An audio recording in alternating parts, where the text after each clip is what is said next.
¿Qué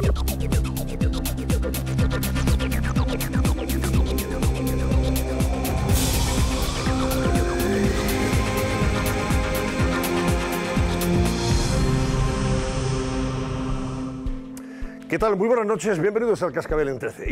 Inevitablemente, Rodrigo Rato, quien fue vicepresidente del gobierno con Aznar, tendrá que entrar en prisión. Lo va a tener que hacer en breve, para cumplir esos 4 años y 6 meses de cárcel a los que le ha condenado el Tribunal Supremo, tribunal que ha confirmado en líneas generales las penas ya impuestas por la Audiencia Nacional a los 64 exdirectivos y exmiembros del Consejo de Administración de Caja Madrid que utilizaron esas tarjetas black, las llamadas tarjetas opacas al fisco, o las negras, sin control fiscal alguno, y que habían recurrido ante el Tribunal Supremo concretamente. Bueno, pues ahora ya se ha pronunciado el Supremo y 15 de los 64 condenados tendrán que ingresar en prisión al tener penas de más de 2 años y 6 meses de cárcel. Por lo menos 15, los demás no sabemos qué pasa. Hay otros que tienen 2 años y no sabemos si esos se librarán de la cárcel. Además de Rato, ya decimos que van a ingresar también en prisión entre esos 15 representantes del PSOE, de Izquierda Unida, de Comisiones Obreras, de UGT y quien fue secretario de Estado, por ejemplo, con Aznar, Estanislao Rodríguez Ponga. A 31 de esos condenados, sin embargo, le han rebajado algo las condenas, las penas, al estimar el Supremo la atenuante de reparación del daño por haber devuelto el dinero que se habían gastado con las tarjetas. El Tribunal Supremo, ¿qué ha hecho? Pues ratificar el delito continuado de apropiación indebida y también la ilegalidad del uso y disfrute de esas tarjetas black. Después comentaremos la sentencia del Supremo que ha sorprendido sobre todo a algunos de los que tenían penas muy inferiores a 1 año y albergaban la esperanza de una absolución por haber devuelto además el dinero gastado nada más estallar el caso en su día. Bueno, también nos vamos a ocupar del ultimátum, chantaje de Torra a Sánchez, del que hoy aparentemente ya se ha olvidado, y se ha olvidado tras las críticas de sus socios, especialmente Esquerra Republicana de Cataluña. Esquerra prefiere un gobierno débil en Madrid que otro que pudiera salir de las urnas con una mayoría suficiente para no depender del chantaje separatista. Así las cosas, hoy Torra, ¿qué ha hecho? Pues ha cambiado ese ultimátum por una invitación a Sánchez para hablar de todo, ha dicho, en profundidad, y también por supuesto, de la independencia de Cataluña, que en realidad es lo único que le interesa. Sigue, por tanto, esa ceremonia de la confusión, mientras se ha incrementado esta tarde una vez más también la tensión, la violencia en la calle, en el convencimiento, tal y como ya venimos sosteniendo, de que esa frustración ante el imposible de la República, pues ya, yo creo que en eso estamos todos de acuerdo. Hoy, por cierto, hace 1 año, 3 de octubre del 2017, que el rey Felipe recuperaba en apenas 6 minutos de discurso la dignidad y la confianza de muchos, de la inmensa mayoría de los españoles, en el Estado de Derecho y en la Constitución frente a ese desafío golpista de los independentistas. A propósito de esa importante, acertada y necesaria intervención del jefe del Estado, que por cierto hoy anutáis sus cuates para pedir que el Parlamento de Cataluña le repruebe y reclame la abolición de la monarquía, vamos a plantear hoy la pregunta del barómetro. Lucía Crespo, buenas noches. Buenas noches, Antonio. Pues como bien dices, hoy se cumple 1 año desde que el rey Felipe VI lanzase ese mensaje a todos los españoles que contribuyó a serenar la situación, y hoy les preguntamos a nuestros espectadores sobre ello. ¿Cree que el rey jugó un papel decisivo con su discurso del Tresor para frenar el proceso?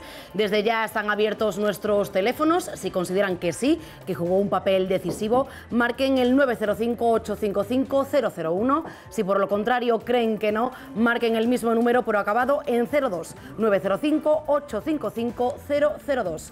Ya saben que pueden seguirnos en nuestras redes sociales, en Twitter @elcascabel13, y para seguir comentando el análisis del programa utilicen el hashtag #elcascabel3o. Destacaremos luego alguno de sus mensajes. Muy bien, Lucía, gracias. Hasta luego. Más temas que esta noche abordaremos en el Cascabel. Vean estos avances.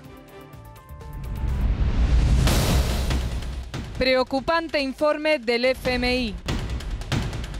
El crecimiento económico se detiene. El sistema de pensiones en riesgo. ¿Tenemos asegurada la jubilación? ¿Se avecinan nuevos impuestos para mantenerla? Resolvemos todas las dudas esta noche. Rosa María Mateo en el punto de mira. La nueva jefa de televisión española pudo haber eludido el pago de impuestos. Otro alto cargo bajo los focos de Hacienda. Todos los detalles esta noche en el Cascabel.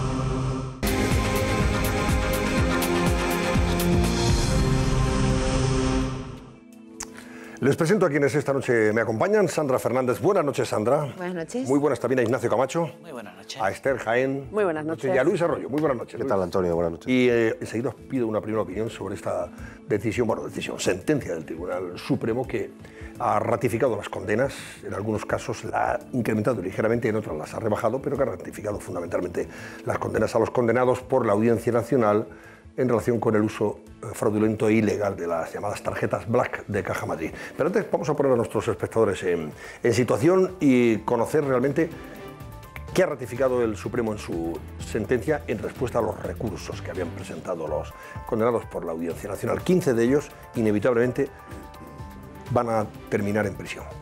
Irene Sanz, cuéntanos. Sí, pues en la condena por el caso de las tarjetas Black se salvan pocos sectores de la sociedad española. Fíjense en los nombres más reconocibles. Son en total 64 condenados. Vemos, por ejemplo, a José Antonio Moral Santín, que es exdirigente de Izquierda Unida. Lo han condenado a 4 años de cárcel. También a Rafael Spotorno, el exjefe de la Casa del Rey. También tenemos a Gerardo Díaz Ferrán, expresidente de la COE, condenado a 2 años. Otros nombres, este quizá les suene más reciente.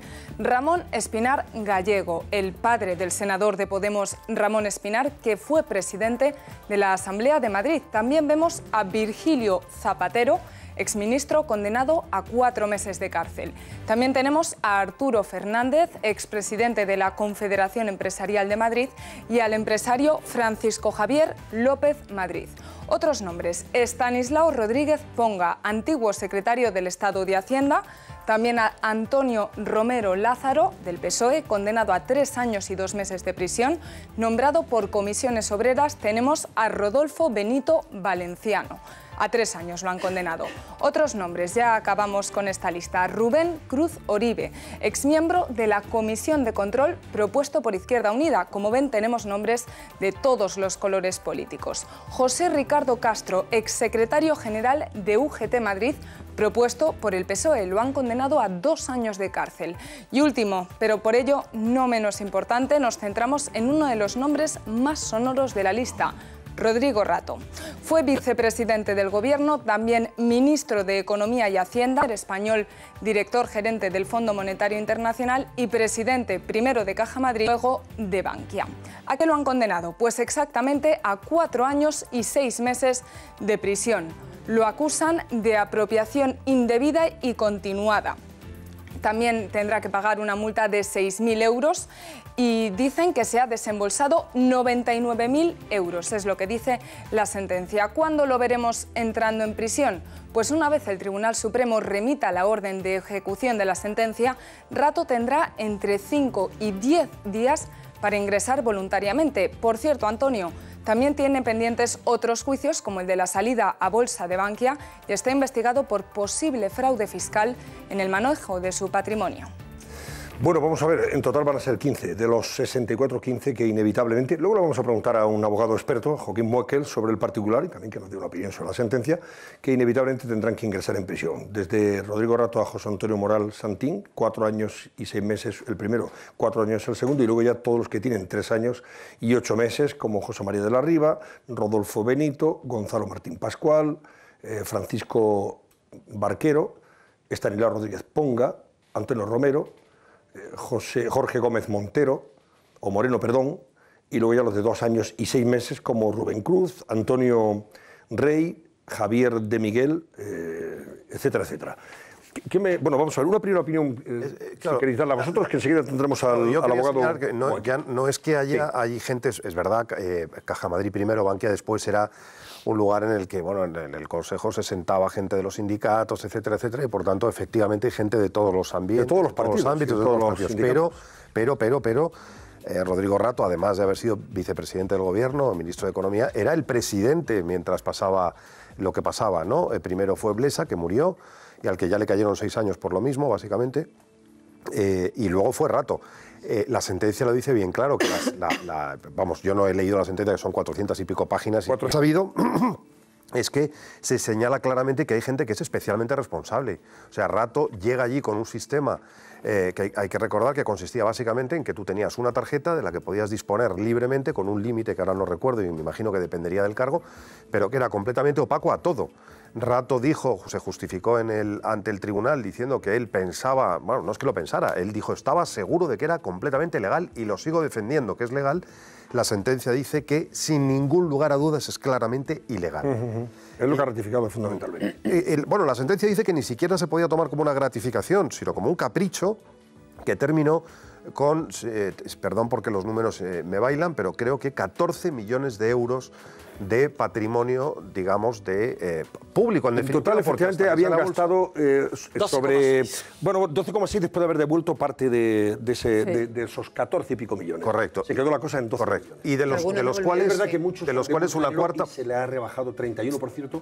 Cierto. Devolvieron, no sé si la totalidad, pero buena parte. Pero él era presidente... Cubrir todo, pusieron sus bienes. Sí. Además, la sentencia también dice que el hecho de hacerse el tonto o el hecho de decir, no, pues esto ya estaba así o esto funcionaba así cuando yo llegué, porque hay que decir que no es Rato el que lo institucionaliza este sistema. Ni siquiera las Black vienen de atrás. 1988 cuando pero se institucionaliza el hecho de perpetuar este sistema y el de hacerse el tonto, desde luego, fíjate, no les libra. Esther, yo ahí sí que os digo una cosa. Si nos situamos cualquiera de nosotros en el año 2008 y nos dan esa tarjeta, ojo, en virtud de que como somos periodistas, caso de Luis no, dice, oye, como somos director de comunicación, yo soy director de comunicación de Caja Madrid y me dan esa tarjeta. Y me dice, no, esto es para utilizarla usted a tu tiempo, a su gasto, pero gastos personales, todo lo que quiera y tal. Hombre, no para hacer, en fin, cosas que desde luego son inconfesables, que algunos creo que lo hicieron, ¿no? Pero si te lo gastas en viajes, te lo gastas en comida, invitar a tu mujer, etcétera, etcétera, a tu novia, Antonio, es que a él no pues tú en ese momento aparentemente creías que estabas haciendo algo legal. Pero él es presidente. Él es presidente de un banco te lo dieron así, al que le cambia la marca, claro, saca bolsa. Yo he hablado con algunos de ellos. Ha sido vicepresidente del gobierno. Luis, no puedes... yo digo, me pongo en el papel, por ejemplo, del director de comunicación de la Astor, que también está condenado. Sí, yo también, pero él no lo hubiera gastado. Esto es para los gastos, yo también habría tirado de la tarjeta seguramente. Ignacio, ¿tú hubieras hecho lo mismo o no? Hoy no. Hombre, ahora ya no. Ahora es que me dieron a mí que me dieron una tarjeta y me digan, no, tire usted de beta que no pasa nada. ¿Cómo que no pasa nada? Ahí se la dejo. Yo la quiero negra, no la quiero blanca. Se la paso primero a Hacienda y digo, ¿esto qué pasa? Antonio, hubo 3 altos cargos que no la utilizaron. Bueno, de hecho hubo 3. Y eso deja en evidencia al resto porque primero que la ignorancia de una ley no exime el cumplimiento. Tenían que saber. La sentencia dice que los condenados, concretamente dice como cualquier otra persona, digamos, de nivel medio, tenían obligación de saberlo. Se puede pensar si una malversación conjunta en la época de Rato de 2,6 millones es proporcional, una malversación, una apropiación indebida es proporcional a los 4 años y medio de cárcel, pero esto es lo que hay. Esto es lo que hay, como dice el refrán, Roma locuta, causa finita. Causa finita. El Supremo ha hablado y se acabó. Nada más que objetar. De todas maneras, la sentencia, aunque parezca dura, es irrefutable. Es decir, acusa, la de Rato me refiero, porque lo sentencia por consentir un procedimiento ilegal, a sabiendas de que era manifiestamente ilegal, puesto que él, los beneficiarios podrían alegar, aunque no le han comprado la alegación, que efectivamente que para ellos era se lo daban era porque era viable y era legal, pero no lo declaraban en Hacienda, esto es evidente. Pero consentirlo y prolongarlo como parte de una retribución encubierta para los directivos y para sí mismo. Entonces, bueno, yo creo que podemos discutir, luego estará aquí el letrado Moekel, si le parece la pena desproporcionada, pero la comisión del delito para mí está clara. Y luego, además, está ya... ¿En qué se va a gastar? No, el paradigma social del escándalo de Bankia, la caja quebrada, aquel epítome terrible de la crisis mientras unos cargos se llevaban el dinero, en fin. Yo creo que esto, aunque sea indirectamente, influye en la mentalidad de los magistrados. Por supuesto. Déjame que salude, vamos a saludar ya sí a Joaquín Moekel, al letrado Moekel, que lo tenemos ahí en Sevilla. Don Joaquín, buenas noches. Muy buenas noches, Antonio y resto de contertulios. Bueno, antes de nada, Joaquín, desde su experiencia y conocimiento, una vez que el Supremo ya ha dictado sentencia, de esos 64, solo hay 15. Digo solo porque es quizás la parte desde el punto de vista que hay que tener en cuenta. Solo 15 tienen condenas superiores a 2 años y 6 meses de cárcel. El resto son 2 años, varios de ellos, no sé, 10, 12, otros ya tienen 1 año y 6 meses, otros tienen 1 año y menos, otros 10 meses, así hasta 3 meses. ¿Irán a la cárcel los que están por debajo de esos 2 años y 6 meses o solo van a la cárcel aquellos que superan la citada pena, vamos, de 2 años y 6 meses? La remisión condicional, Antonio, no es una cosa que opere de forma automática. Esto significa que no porque una persona tenga una condena de inferior a 2 años, ya automáticamente se aplica la remisión condicional de la pena. Por lo tanto, son los tribunales de justicia los que dicen en cada caso si la pena se cumple o no. O sea, para que la gente en casa lo entienda. No toda pena inferior a 2 años es automáticamente no cumplida con prisión. Puede ser que una persona condenada a 1 año y medio ingrese en prisión, por ejemplo. Imaginen ustedes que una persona es condenada a 1 año y medio de prisión, que es inferior a 2 años, pero no ha resarcido la responsabilidad civil derivada del delito. Pues entonces la persona puede decir, oiga, usted para no cumplir la pena a la que ha sido impuesta, aunque sea inferior a 2 años, tiene que resarcir la responsabilidad civil. Por lo tanto, no es una cuestión de carácter automático.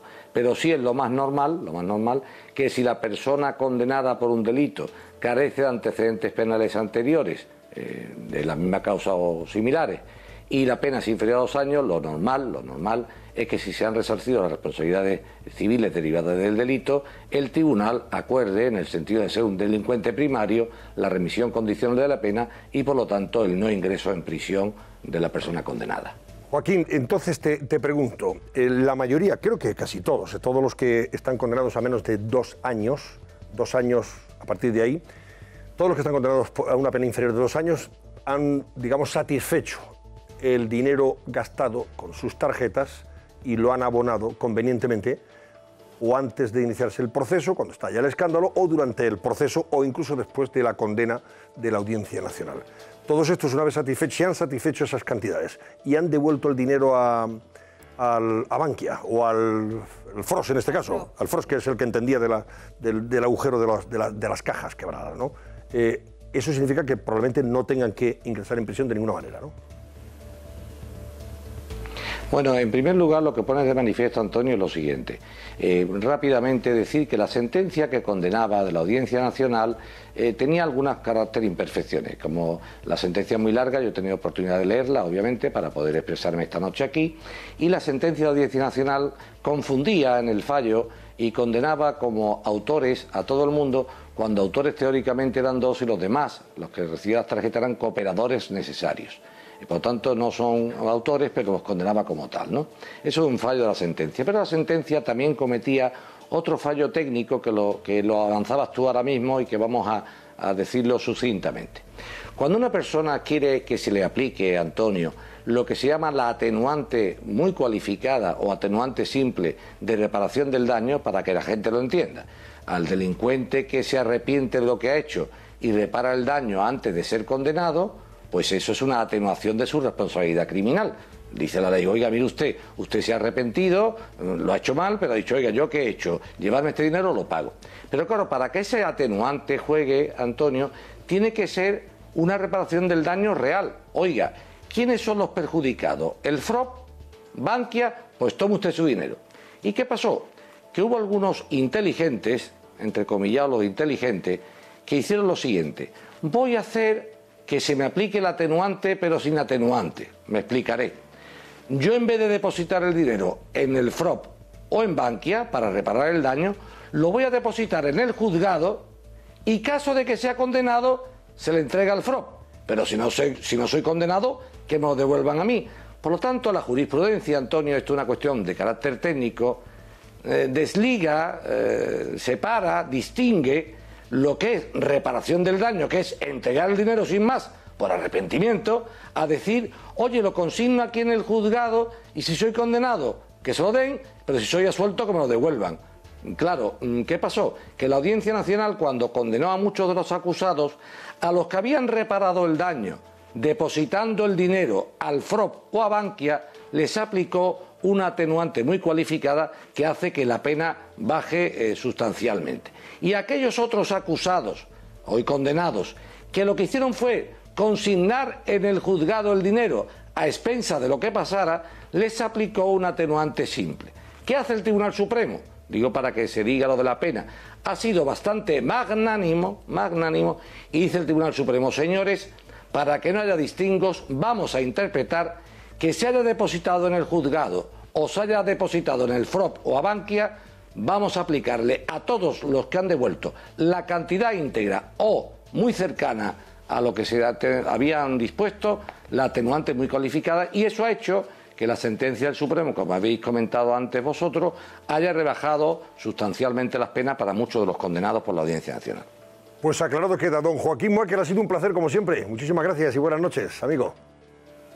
El placer es mío, buenas noches. Adiós, Joaquín. Bueno, vamos a hacer una pausa, que me están pidiendo que nos vayamos a publicidad. Luego después recuperamos, si queréis, algo más sobre esto o pasamos a otro capítulo. Tenemos ahí a Susana Ollero, pendiente de contarnos, sugerirnos que no debemos salir a la carretera sin ese avisador de radar. Es tan importante para evitar que nos metan la mano en el bolsillo y nos frían a multas. Venga.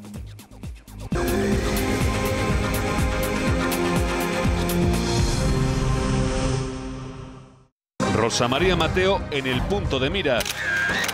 La nueva jefa de televisión española pudo haber eludido el pago de impuestos. Otro alto cargo bajo los focos de Hacienda. Todos los detalles esta noche en El Cascabel.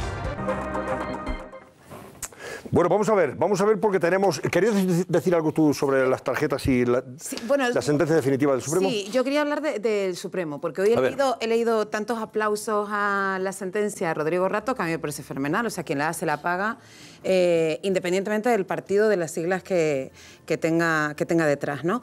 Pero he visto eso, tanta celebración por esta sentencia, y la reflexión es, este es el mismo Tribunal Supremo que mantiene a los líderes independentistas en prisión y el mismo Tribunal Supremo que ha archivado la mayor parte de la causa del caso Máster de Cifuentes, al que tanto critican. Entonces, si un día ese tribunal está controlado... también el caso de Casado. O sea, claro, por eso que también quiero decir que al final esta gente que ha criticado tanto y que sigue criticando a día de hoy, por ejemplo, lo de los líderes independentistas, es la misma gente que hoy le parece que sí se ha hecho justicia porque era Rodrigo Rato. Y yo digo, es el mismo tribunal, y solo quería apuntar eso, esa reflexión. Nosotros respetamos todas las sentencias, y sobre todo cuando son del Supremo. Vamos, no sé por qué se va a cuestionar una sentencia del Supremo si es el tribunal de apelación que tenemos. Cuestionarla no, pero puedes opinar. Sí, se puede está más o menos acertado. A mí, por ejemplo, de los 3 supuestos que acaba de citar Sandra, hay 2 que los entiendo perfectamente y un tercero que no. Yo no entiendo que los políticos que están presos en prisión preventiva sigan todavía en la cárcel. Y sin embargo, oye, pues habrá que acatarlo, sí, porque lo dice el Supremo. Pero no es... Y si se le comprende, se le comprende siempre. No, pero yo no... Se le acata siempre... Pero yo no tengo por qué decir siempre que entienda sus motivos y sus razones, no. Pero yo no estoy diciendo que no se critique. Yo también cuestiono, yo creo que todo el mundo puede opinar y además me parece que va en el derecho de cada ciudadano de poder opinar al respecto. Yo lo que digo es que lo que no se puede señalar a un tribunal diciendo prácticamente o negando prácticamente que exista una separación de poderes, y ese tribunal funciona así porque hay muchos magistrados que son afines al Partido Popular, por ejemplo, que es precisamente de lo que se les acusa cuando hablamos de casos como el de Casado, como el de Cifuentes o como el de los líderes independentistas, y hoy que la sentencia ha sido para Rato, no les parece que eso ocurra. Y yo lo único que digo es el mismo tribunal. Probablemente no sabemos a toda la gente lo que le parece o no, pero en todo caso, en fin, ya hay mucha gente que no entiende tampoco el toro del de separatismo en suerte y el de los líderes independentistas. Vamos a recordar que ha seguido en el Parlamento de Cataluña esa sesión parlamentaria en la que Torra ya se ha olvidado de la amenaza, ultimátum, chantaje, etcétera, de ayer, que le hacía el gobierno, decía, o me da usted un referéndum en un mes o le retiro el apoyo, tal. Ha recibido, eso sí, entre medias, muchas críticas, especialmente de Esquerra Republicana de Cataluña. Los ultimátum los carga el diablo, decía Rufián, etcétera. Sí. Y a partir de ese momento, ¿qué ha dicho? Dice, bueno, pues vamos a recomponer otra vez esto, en esa ceremonia de la confusión permanente en la que se mueve esta gente, vamos. Y ha dicho, ¿cómo lo arreglamos? Le invito a usted, señor Sánchez, a que venga a Barcelona para hablar de todo, en profundidad, incluida la independencia. Incluida la independencia, porque eso es lo que le interesa, lo único. Paralelamente, ¿qué pasa? Que en la calle, mientras tanto, es verdad, y hoy lo decía Iceta o ayer, se lo decía Carlos Herrera, pero nosotros ya lo habíamos repetido aquí un par de veces, en la calle la frustración genera más violencia. La gente a la que le han llevado a esta situación dice, ¿por qué no tenemos la República Independiente si nos la han prometido? Y como eso es un imposible, pues eso la gente que no quiere admitir que eso es un imposible, pues responde con violencia. Y esta tarde ha habido nuevamente actos de violencia en Barcelona. Marco Chiasa, concretamente en el barrio de Sarriá, ¿verdad? En Barcelona, ¿no? Cuéntanos, ¿qué ha pasado? Así es, Antonio, muy buenas noches. Esta tarde en la zona de Sarriá, en el barrio de Barcelona, ha habido cargas policiales, ya que ha coincidido una manifestación a favor de la unidad de España con un boicot a esa manifestación por parte de los CDR, que también se han manifestado exactamente en el mismo punto en el que iban a hacerlo los que defendían la unidad de España. Y hace tan solo una hora aquí en esta plaza, en la plaza de Sant Jaume, frente al edificio de la Generalitat, unos 100 CDR protestaban porque hoy se cumple un año del discurso del rey del pasado 3 de octubre, en el que defendió a la Constitución. Pues bien, hoy los CDR han protestado con una cacerolada e incendiando, quemando decenas de fotos de Felipe VI ante la pasividad de los Mossos d'Esquadra. Pero también ha habido críticas, efectivamente, Antonio, como decías, hacia sus dirigentes, y es que esa división se ha escenificado hoy en el Parlamento. PDeCAT y Esquerra Republicana han vuelto a dejar solo a Quim Torra, y Junts per Catalunya y Esquerra Republicana se han visto obligados a pactar una resolución en la que piden al Estado un referéndum pactado, pero ni rastro de poner límite, como hizo ayer Quim Torra. Simplemente han dicho que hay que iniciar una etapa de diálogo y pactar un referéndum con el Estado. Por su parte, la CUP le ha dicho a Torra literalmente que si continúa así el pueblo le pasará por encima, que el gobierno de Torra, dice la CUP, es un obstáculo para lograr la República y que un día el pueblo les pedirá que abran las cárceles catalanas. A esto, Quim Torra ha respondido prometiendo que su objetivo es la República y también pidiéndole unidad a los antisistema.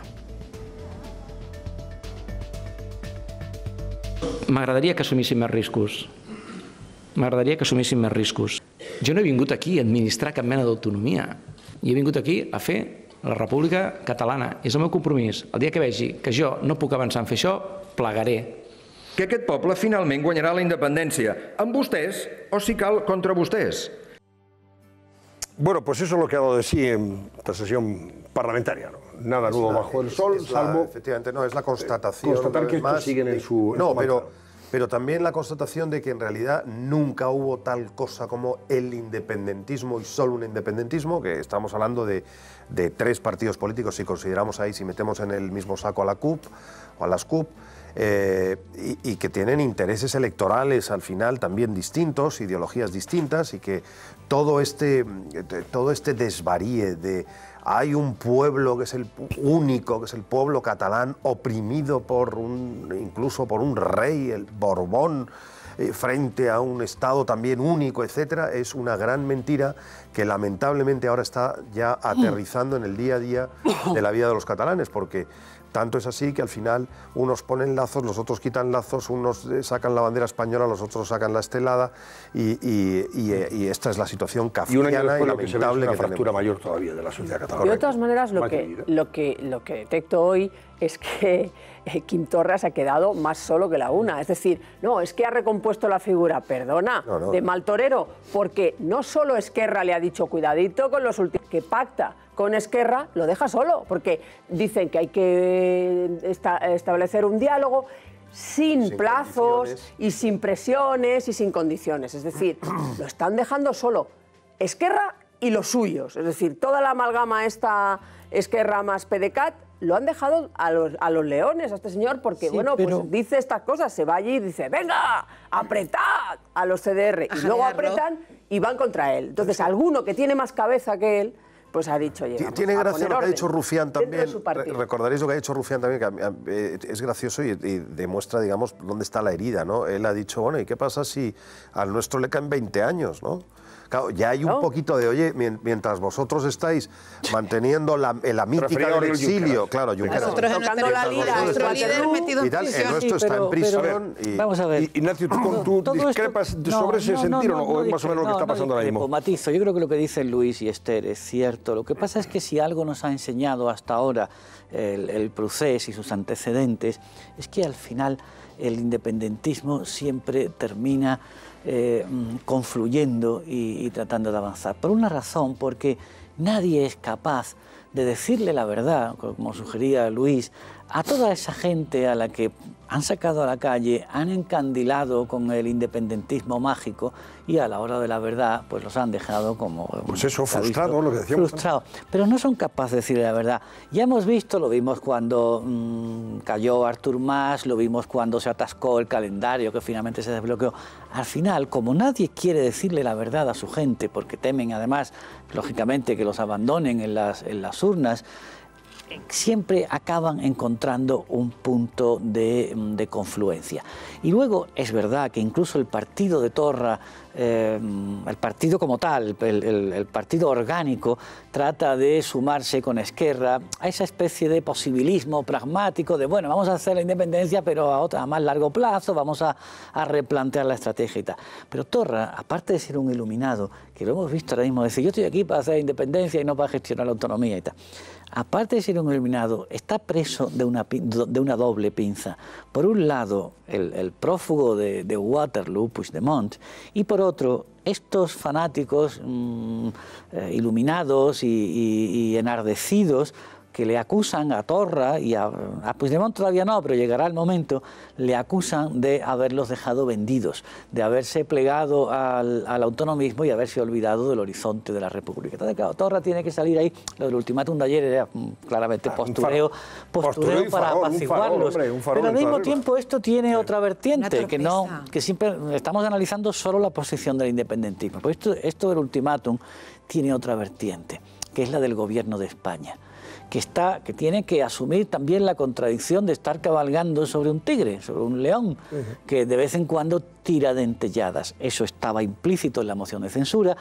Eso fue lo que 2 años atrás la llamada vieja guardia del PSOE intentó impedir cuando defenestró a Sánchez, porque ya habían visto que con este nacionalismo, con este independentismo no se podía ir a ningún sitio.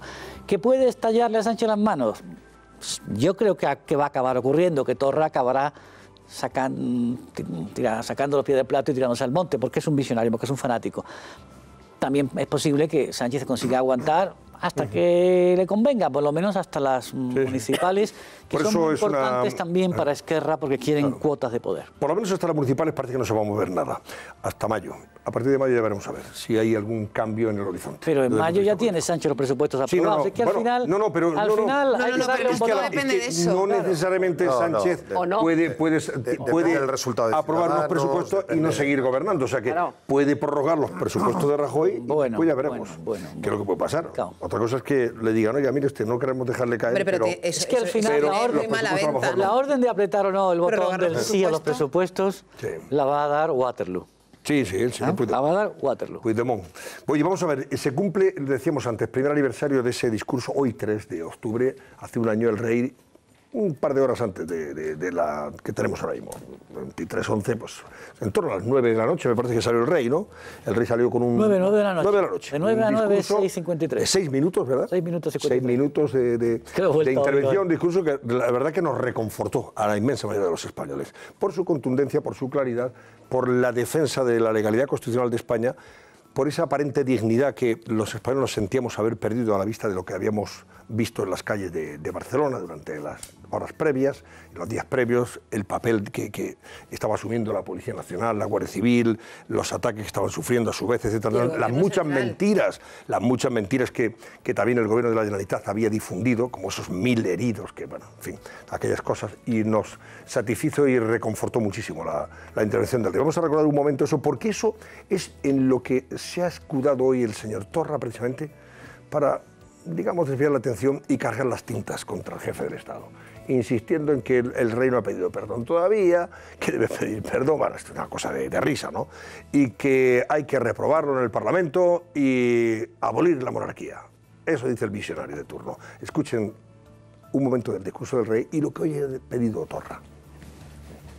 Determinadas autoridades de Cataluña, de una manera reiterada, consciente y deliberada, han venido incumpliendo la Constitución y su Estatuto de Autonomía, que es la ley que reconoce, protege y ampara sus instituciones históricas y su autogobierno. Mi entrega al entendimiento y a la concordia de los españoles y mi compromiso como rey con la unidad i la permanència d'Espanya.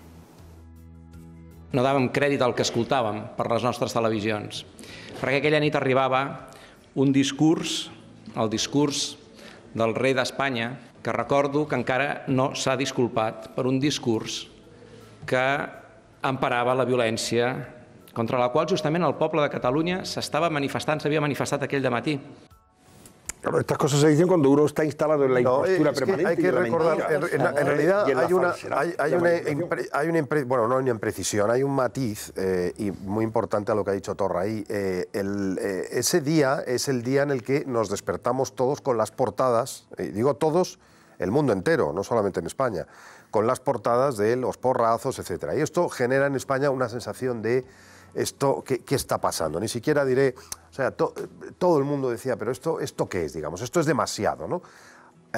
Hay que recordar también que el gobierno, por lo que fuera, no había estado suficientemente contundente en la respuesta, digamos, de manera que al final se producen esas imágenes terribles que generan llamadas de embajadores oye, que me están diciendo que qué pasa en España, que qué decimos, qué tal, una sensación. Los editoriales extranjeros que fueron durísimos, durísimos. Demasiado equilibrio en la prensa internacional, como diciendo el Estado frente a Cataluña, es decir, entonces empieza, durante todo el día hay un chau de aquí qué pasa, ¿no? Según hemos sabido después, el rey plantea al presidente del gobierno, entonces Mariano Rajoy, voy a hacer un discurso, y el rey intenta evitarlo. El rey no le gusta la idea, y Rajoy intenta evitarlo. A Rajoy no le gusta la idea de que le quiten protagonismo. Y según parece, sospecho que sin ninguna violencia, por ninguna de las dos partes, pero al final el rey dice, no, el discurso lo voy a hacer, y lo hace. Yo tampoco creo que eso generara el 90% de aprobación entre los españoles. Yo, francamente, yo lo vi, digamos, con cierta reticencia. ¿Por qué? Porque es la primera vez que el rey se mete en política, el rey, él o su padre, desde el golpe de Estado, desde el 23 de febrero, claro, efectivamente, y porque además lo hace de una manera que simbólicamente se parece mucho a la de su padre años atrás con el famoso golpe, digamos, real, ¿no? No solo metafórico, digamos, pero golpe real, desde la mesa del despacho, por primera vez, quitando los mensajes de Navidad, que son otra cosa, por supuesto, pero en un mensaje a la nación, etc. Entonces, aquello, yo no estoy tan seguro de que al 90% de la población, a toda la población, desde luego no en Cataluña, pero española, le parecía el todo bien, porque yo creo...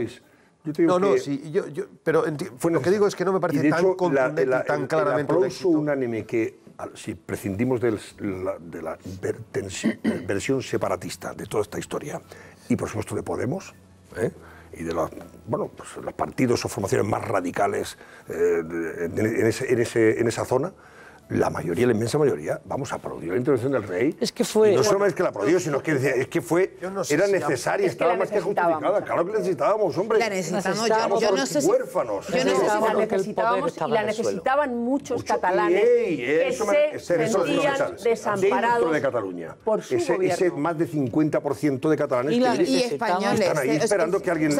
españoles, pero insisto, y fuera de Cataluña también lo necesitábamos. Muchos españoles, al contrario que tú, yo lo vi, la verdad, o sea, a mí me pareció un discurso tranquilizador, porque no era solamente lo que el discurso independentista, no era solamente esos editoriales tan brutales de la prensa mundial, sin que hubiera relato por parte del gobierno, era la inacción del gobierno, ese gobierno que había prometido que no iba a haber urnas, que no iba a pasar nada, y pasó todo lo que pasó, nadie reaccionaba.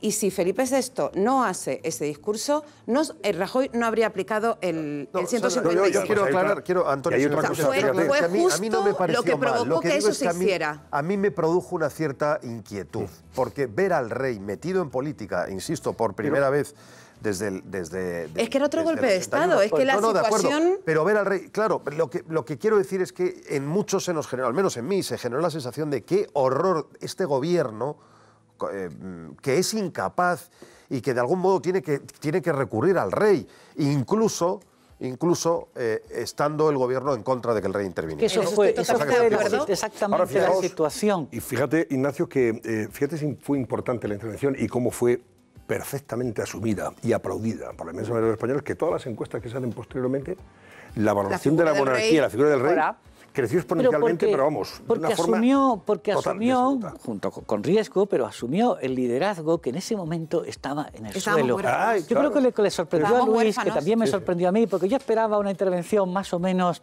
Más light. No apaciguadora, pero sí englobadora o más tibia. Y la verdad es que me quedé estupefacto cuando el rey se lanzó, porque los primeros 3 minutos de los 7 que duró el discurso fueron demoledores. Se lanzó a la defensa cerrada del Estado de Derecho, dándonos la sensación que estábamos intentando nosotros, digo nosotros los españoles, no percibir de la gravedad del momento. Un momento en el que el gobierno estaba absolutamente aturdido. En shock. En estado de shock por todo ese cuadro que ha pintado Luis de la reacción internacional y porque no olvidemos, se había producido ese mismo día, el día 3, una huelga general en la que Cataluña había sido bloqueada y en la que los policías y guardias civiles españoles habían sido perseguidos y arrinconados en sus hoteles. Esa imagen de los policías acosados era la imagen de un país a punto de ruptura. Y el rey fue el único líder político, y digo político, que percibió 2 cosas: la gravedad de la situación, que estaba realmente a punto de quiebra el Estado constitucional, y también, esto lo entendimos cuando lo oímos, que no tenía nada que perder en esa intervención, porque el diálogo que se le reclamó desde Cataluña era ya inútil, puesto que el desafío iba contra España, contra la Constitución y, por supuesto, contra la corona. Entonces, es verdad que ha sufrido un desgaste en una parte de la opinión pública catalana, no solo de las separatistas, sino también de la tercera vía, que querían efectivamente que hubiera hablado en catalán y que pidiera diálogo. Esto fue el día 3, el 12 en la recepción del Palacio Real, y lo voy a contar porque aunque las conversaciones con el rey no se cuentan, esta fue en un corrillo. Le preguntamos al rey por todo esto, por la intervención, explicó por qué no había apelado al diálogo y dijo una frase que yo no he olvidado. Dijo: yo intervine porque sentí que si no lo hubiera hecho, hubiera prevaricado. Aunque yo no soy funcionario, dijo, porque yo no soy funcionario, pero he jurado defender 2 veces la bandera. Y esa asunción de liderazgo en un momento en el que había un vacío de poder, porque Luis, había un vacío de poder en España en ese momento, el gobierno estaba desaparecido debajo de la mesa, es lo que le granjeó la estima, y yo creo que como su padre 30 años antes se ganó la legitimidad de ejercicio. Muy brevemente, yo tengo familia que está más bien en la senda del independentismo y familia que viven todos en Cataluña. Para los que fueron críticos con el discurso del rey, es que no apeló al diálogo, etcétera. Pero realmente hay una parte amplia de mi familia que esperaba algo y que estuvo esperando durante todo el 1 de octubre y durante todo el 2 de octubre algo por parte del presidente del gobierno. Le reconfortó. Y fue mucho alivio para ellos. Es decir, ellos, a mí me lo han contado, decir, menos mal que alguien nos ampara, porque hay que vivirlo. Aquí. Hay que vivir aquí. Y además cerró la tentación de que la oposición constitucional, el PSOE y Ciudadanos se desmarcaran del conflicto.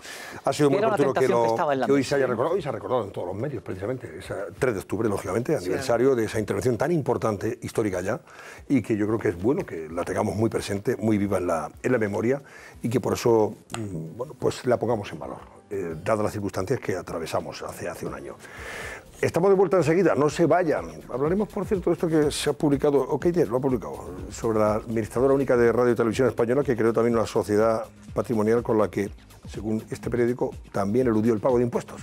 Vamos a ver qué pasa con estas sociedades patrimoniales. Yo estoy loco ya por hablar con algún asesor que me diga si debo ya firmarla. Madre mía. Claro, ¿y por qué no? Porque claro, parece que pagan menos impuestos, pues oye, vamos a meternos todos, y es legal, ¿no? Pues ya está, nos metemos todos en faena, nos apuntamos a esa feria. De ti no lo haría, forastero. No, yo me voy a informar bien, porque seguro aquí los de Gesta dicen que eso es, oye, miel sobre hojuela. Luego otros que hablan dicen, no, sí, está muy bien. Y además no eres militante de eso. No, es que se te pone cara, de tonto. Si luego me pide explicaciones a alguien de Hacienda, le diré, venga usted para acá, que a mí el de Gesta me dijo que esto era más bueno que el pan, vamos. Se te pone cara de tonto de no haberla hecho. Claro, se te pone cara de tonto. Volvemos enseguida, hasta ahora. Preocupante informe del FMI. El crecimiento económico se detiene. El sistema de pensiones en riesgo. ¿Tenemos asegurada la jubilación? ¿Se avecinan nuevos impuestos para mantenerla? Resolvemos todas las dudas esta noche. Luego comentaremos detalles de ese informe del Fondo Monetario Internacional. Antes les cuento que el Grupo Parlamentario Popular ha pedido la comparecencia urgente en el Congreso de los Diputados de la administradora provisional de Radio y Televisión Española, Rosa María Mateo, con el fin de que aclare la supuesta existencia de una sociedad instrumental, una sociedad con la que podría haber eludido desde hace años el pago de impuestos. Así lo contaba hoy OK Diario. Susana Ollero, danos más detalles y luego saludamos al periodista que ha firmado la información. Pues sí, Antonio, vamos a conocer todos esos detalles de esa exclusiva de la que hablas, publicada hoy por OK Diario. Empezamos. Rosa María Mateo creó esa sociedad instrumental, en teoría, para ahorrarse impuestos. Una empresa inmobiliaria llamada Jambu SL. Una sociedad que creó en el año 1993 y que tenía un objeto social, que era la compraventa de pisos. Sin embargo, Rosa María Mateo cambió rápidamente ese mes, el mes de creación, ese objeto social, para convertirla de una sociedad de compraventa de pisos a una sociedad de servicios profesionales y así facturar sus trabajos periodísticos. Pues bien, ¿qué movimientos ha tenido Jambu SL durante todos estos años? Pues ha tenido diferentes movimientos y muy dispares. Por ejemplo, en cuanto a los ingresos, vean, en el 2011 ingresó 16.500 euros, pero al año siguiente bajó hasta los 1.550 euros. Desde 2013 hasta ahora ha tenido 0 euros en facturación. Mucha diferencia, como ven. Los gastos, por ejemplo, no han parado de crecer. En el 2015, más de 11.000 euros y pasó, por ejemplo, en el 2016 a tener de gastos 40.300 euros solamente al año siguiente. Bueno, pues gracias a todos estos movimientos, la administradora de Televisión Española se podría haber ahorrado pagos en 4 impuestos. Vamos a ver cuáles son. La segunda vivienda en la declaración de la renta, en el IRPF, el impuesto de patrimonio, el de sociedades y el de sucesiones. Una maniobra que nos podría recordar, ya saben, a la que también usó el ministro de Ciencia, Pedro Duque, y el que podría también haber utilizado el exministro de Cultura, Maxim Huerta. De los dos podrían haber creado también sociedades instrumentales para ahorrarse presuntamente impuestos. Antonio. Muy bien, Susana, gracias. Vamos a saludar a Alejandro Entrambas Aguas, que es el periodista de OK Diario que ha firmado esta información. Alejandro, buenas noches. Buenas noches desde OK Diario. ¿Qué similitudes o diferencias, y diferencias en este caso, hay entre el caso de Rosa María Mateo, la administradora administradora de Radio y Televisión Española, y el del ministro de Ciencia, don Pedro Duque? Bueno, pues tal y como vosotros habéis explicado, nosotros lo que hemos publicado esta mañana en exclusiva es que la actual administradora única de Radio Televisión Española, Rosa María Mateo, en su día, en el año 1993, constituyó una sociedad instrumental que utilizó, entre otras cosas, para evadir el pago de al menos 3 impuestos. Como muy bien habéis explicado, este caso que hemos publicado en exclusiva recuerda a otros 2 excesivamente recientes, que es el caso del ministro Pedro Duque y del exministro de Cultura y Deportes, Maxim Huerta. En concreto, las diferencias son muy claras. Por ejemplo, en el caso de Pedro Duque, lo que él hizo concretamente fue utilizar esa sociedad para exclusivamente comprar los 2 inmuebles, en el que vivía en Madrid y el otro el que tenía en la playa. Y Maxim Huerta lo que hizo, donde estaba la irregularidad, fue que los trabajos periodísticos que realizó durante una época de su vida profesional, pues las facturó a través de la sociedad, tributó a través del impuesto de sociedades y no a través del IRPF. Hacienda le pilló, tuvo que pagar la multa y posteriormente tuvo que dimitir. El caso de Rosa María Mateo es parecido, pero no es exactamente lo mismo. Ella, como os acabo de contar, compró el inmueble, se ahorró gracias a eso el impuesto de renta presunta perteneciente al IRPF, el impuesto de patrimonio y posteriormente el impuesto de sucesiones, y gracias a eso lo que está haciendo es eludir el pago de varios impuestos y lógicamente beneficiarse fiscalmente de todo esto. Porque luego, según nos comentaba antes Susana Ollero, de la información que tú has publicado, Alejandro, ella carga, digamos, a esa sociedad, o repercute en esa sociedad, gastos de su actividad periodística, aunque esa sociedad instrumental la funda con fines inmobiliarios. ¿Sería esto así? Es un verdadero escándalo porque estamos hablando de una sociedad que desde el año 2013 no registra ningún tipo de actividad mercantil. Desde ese año la facturación, el importe neto de la cifra de negocios es cero, es decir, es una actividad que realmente no se está realizando de ningún tipo. Ella inicialmente, aunque constituyó la sociedad en materia de gestión patrimonial, de gestión inmobiliaria para comprar su casa, posteriormente lo que hizo fue cambiar el objeto social para poder facturar trabajos periodísticos. Pero esto es un escándalo, entre otras cosas, porque la sociedad tiene 0 empleados. Es decir, el tema, la trampa, canta mucho. Y se puede hacer, por ejemplo, tú puedes reconvertir una sociedad que creas para comprar bienes inmuebles y la reconviertes en una sociedad con la que tú enjugas tus gastos y tus ingresos, tus honorarios profesionales. Sí, eso se puede hacer, dentro de la legalidad. Ella concretamente lo que hacía era cargar los gastos de la casa, es decir, lo que hacía era cargar los gastos de luz, de agua, para que Hacienda no la pillara y para que al mismo tiempo pues eludiera el pago de determinados impuestos, y los pocos que tenía que pagar, pues que fuera una cantidad ínfima, una cantidad prácticamente pues ridícula. Eso es lo que hemos contado en OK Diario y nosotros lo hemos hecho con pantallazos en exclusiva del depósito de cuentas de la sociedad y con los documentos respectivos a este inmueble que forma parte del activo de esta sociedad, de Jambu SL, que proviene a su vez del registro de la propiedad. Bueno, ¿tienes algo más? ¿Vais a publicar algo más en relación con este asunto? No sé si ella ha reaccionado, si habla con vosotros sobre el particular. Creo que si habéis intentado hablar con algunos colegas de Radio y Televisión Española que están muy próximos a la administradora única actualmente, a la señora Mateo. Nosotros ayer hicimos la llamada de avisar de que íbamos a publicar la noticia a lo largo del día de hoy. Así lo hicimos, nos pusimos en contacto con el gabinete de comunicación del ente público y realmente nos llamó la atención que nos dijeron que no iban a hacer ningún tipo de declaración porque este hecho, el que Rosa María Mateo tuviera una sociedad con la que en su día se pudo eludir el pago de al menos 3 impuestos, pues que pertenecía a su vida privada y que por lo tanto ellos no tenían que hacer absolutamente ninguna declaración. Pero la pregunta es vida privada que una persona que pasa de dirigir una sociedad de 0 empleados a un ente público con más de 6.000 y a que mueva más de 1.000 millones de euros públicos no tenga que dar explicaciones? ¿Eso es su vida privada? Hoy el Partido Popular, hemos visto como en el Congreso de los Diputados, ha pedido la comparecencia urgente de Rosa María Mateo para que explique si efectivamente, como nosotros hemos contado y hemos probado, que es lo más grave del asunto, pudo eludirse el pago de al menos 3 impuestos con esta sociedad instrumental. Alejandro Entrambas-Aguas, gracias y muy buenas noches, Alejandro, compañero de OK Diario, que ha publicado esa información. Hasta luego. Gracias, bueno, ahora os comentamos si queréis algo sobre este particular, pero antes saludo a Ángel Expósito, que hace 8 minutos ha apagado su linterna y nos trae sus claves, las claves que hoy ya ha expuesto a lo largo de esas 4 horas de programa, ¿no? Y media. Y media, 4, fíjate, media hora te he quitado. Terrible. Desde las 7 de la tarde. De 7 y media a 11 y media. Claro, claro, echa un ratico aquí por la noche, nosotros encantados de recibirle. ¿De Tenerife? Claro. Ya, pero ¿de dónde de Tenerife? ¿De Santa Cruz? Bueno, pues los de Madrid, si dentro de Madrid eres de 4 Caminos, tendrías la respuesta perfecta de por qué eres uno es capaz y como un tío, no pasa nada. Perdón.